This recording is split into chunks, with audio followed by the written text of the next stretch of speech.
Minsan daw po merong isang kwento tungkol sa isang uwak.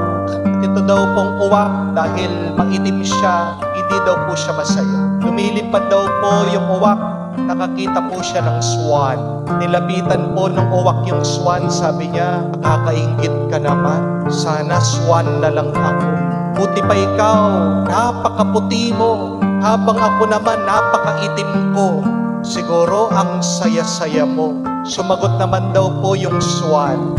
Sabi niya, kung meron kang pagkakainggitan, hindi ako. Mas masaya yung parrot. Bakit? Kasi mas marami siyang kulay.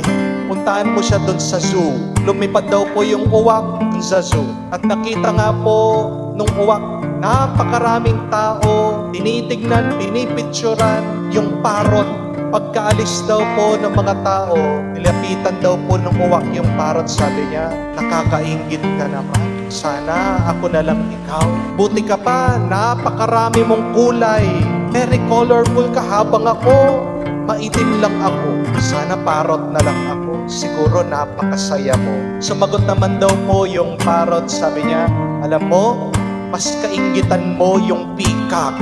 Dahil yung peacock, mas marami siyang kulay kaysa sa akin. Mas masaya siya kaysa sa akin. Lumipad nga po yung uwak, nakita po niya kung nasan yung peacock, mas maraming mga tao, mas maraming nagpipicture. Pagkatapos po umalis ng mga tao, lumapit po yung uwak, kinausap yung peacock. Sabi niya, buti ka pa, napakarami mong fans. Kasi napakaganda mo, napakarami na mga kulay mo. Sana ako na lang ikaw. Nakakainggit ka naman. Ako napakaitim ko lang. Siguro napakasaya mo. Sumagot po yung peacock. Sabi niya, alam mo, mas naiinggit ako sa'yo. Ha? Nabigla po yung uwak.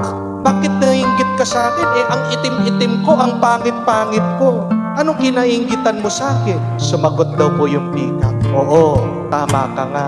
Maganda ako, makulay ako, maraming nagpipicture sa akin. Pero ang nakalimutan mo, buti ka pa, nakakalipad ka. Meron nga akong pakpak, hindi ko naman nagagamit. Ikaw meron kang pakpak, nakakapunta ka kahit saan. Nakakainggit ka, kasi ikaw malaya ka. Yan ang nakakapagbigay ng tuwa at saya. Maging masaya ka. Buti ka pa, malaya ka. Ano ba ang nakakapagbigay ng tuwa sa atin? Yan po ang tandaan natin. Yung tayo ay malaya.